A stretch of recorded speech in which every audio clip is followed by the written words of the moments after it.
Il y a quelque temps, j'avais fait une vidéo qui montrait les dangers de manquer de vitamine B12 et dans cette vidéo, quelqu'un m'a fait remarquer très justement que je ne disais pas eh bien, comment éviter d'en manquer parce que finalement ce qui est intéressant aussi, c'est pas juste de savoir quels sont les risques de manquer de vitamine B12 mais comment éviter d'en manquer. Alors, je vais faire plusieurs vidéos sur le sujet.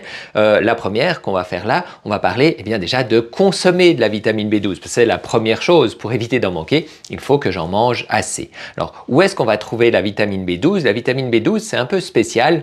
Puisque c'est une vitamine B, normalement les vitamines B sont hydrosolubles, donc solubles dans l'eau, et puis on va les trouver surtout dans les fruits et les légumes par exemple, mais la vitamine B12, c'est une vitamine liposoluble, donc soluble dans la graisse, et qu'on trouve principalement dans les graisses animales. Donc c'est pour ça que c'est une vitamine que les végétaliens, les véganes, ils risquent beaucoup d'en manquer s'ils ne prennent pas de compléments. Donc on va en retrouver bien sûr dans la viande, on en trouve aussi une bonne quantité dans le fromage, surtout les fromages à pâte dure, et puis il y en a aussi davantage dans les poissons gras et dans les fruits de mer, en particulier les huîtres. Et puis là où on en a le plus, mais souvent les gens ont de la peine à en manger, ce sont dans les abats, le foie ou les rognons par exemple, qui vont en contenir une grande quantité.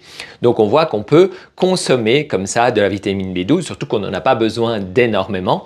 Et donc forcément, si on mange régulièrement des graisses animales, cela va nous en apporter suffisamment.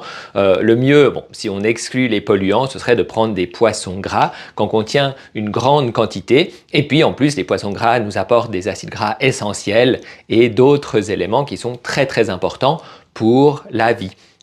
Donc forcément, en consommant par exemple des sardines, des maquereaux, du thon ou du saumon, on va pouvoir avoir suffisamment de vitamine B12, à condition bien sûr de pouvoir bien l'absorber et c'est ce qu'on verra dans la prochaine vidéo.